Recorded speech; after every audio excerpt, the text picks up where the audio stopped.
Assalamualaikum warahmatullahi wabarakatuh. Apa kabar teman-teman semuanya? Pada kesempatan kali ini kembali lagi ke L Channel. Pada kesempatan kali ini kita akan belajar bersama-sama mengenai keterampilan membaca. Buat kalian teman-teman yang masih bingung terkait keterampilan membaca, simak terus video berikut ini.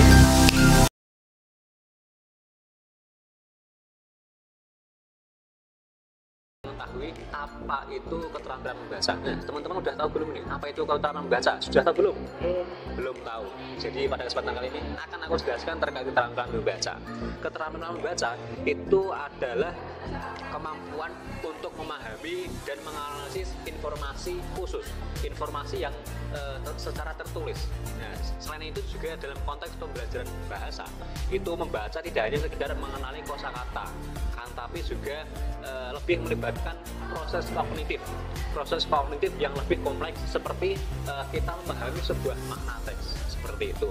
Selain itu juga keterampilan ini juga menjadi salah satu keterampilan yang penting berbahasa karena mendukung penguasaan seperti kosakata, tata bahasa, dan juga mampu mengembangkan pemikiran supaya kita bisa menjadi lebih kritis. Nah, kenapa keterampilan membaca ini menjadi penting? Nah, kenapa ya teman-teman? Pada tahu belum ini? Belum tahu.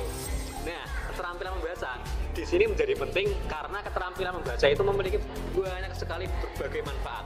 Nah, dari antaranya keterampilan membaca itu dapat memperkaya kosakata kita. Selain itu juga di mana di situ membaca berbagai jenis teks itu dapat memperkenalkan pembaca pada kosakata yang baru.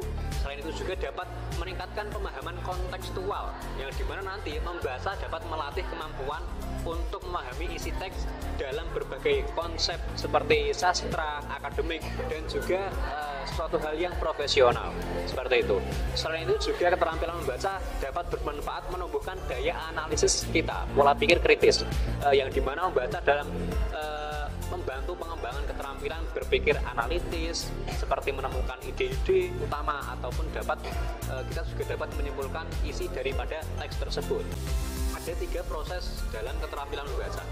Yang pertama pra-membaca, terus ada juga pada saat membaca dan juga pasca membaca. Nah, pra-membaca di sini tahap persiapan seperti membaca judul, ada juga membaca gambar dan juga kata kunci untuk memprediksi isi teks. Terus yang kedua, ada pada saat membaca. Di situ kita membaca dan memahami dan menganalisis isi teks secara aktif. Jadi kita memahami isi teks tersebut. Terus yang ketiga, pasca membaca, yang dimana di situ mengevaluasi sebuah informasi, kita tata ulang, membuat ringkasan atau menghubungkan isi teks dengan pengetahuan yang kita miliki seperti itu, teman-teman. Nah, di sini hubungan antara membaca dan menulis. Kira-kira teman-teman udah pada tahu belum? Hubungan antara menulis dan membaca itu apa? Belum tahu ya?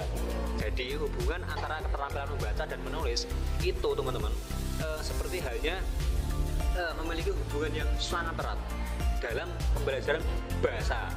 Nah, adapun contohnya seperti ini, teman-teman, sebagai sumber inspirasi. Nah, dengan kita membaca, pasti kita menemukan sebuah inspirasi yang terkandung dalam otak kita.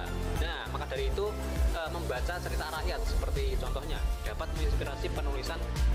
Kita dapat menuliskan cerita pendek di suatu buku kosong seperti itu. Selain itu kita juga dapat memperbaiki pola tata bahasa, yang dimana nanti kita dapat membaca teks dengan tata bahasa yang membantu penulis memahami struktur yang tepat yang dapat diterapkan dalam penulisannya seperti itu. Nah, contoh hubungan membaca dan menulis itu seperti apa, teman-teman? Ada yang tahu? Gak ada yang tahu. Oke, contohnya itu seperti setelah kita membaca artikel atau sebuah opini, kita dapat menuliskan kembali tanggapan mereka. Terus kita juga dapat pada saat itu kita membaca puisi dengan penuh dramatis. Nah, kemudian kita juga bisa menulis puisi dengan tema-tema yang serupa dengan puisi yang kita bacakan tadi seperti itu.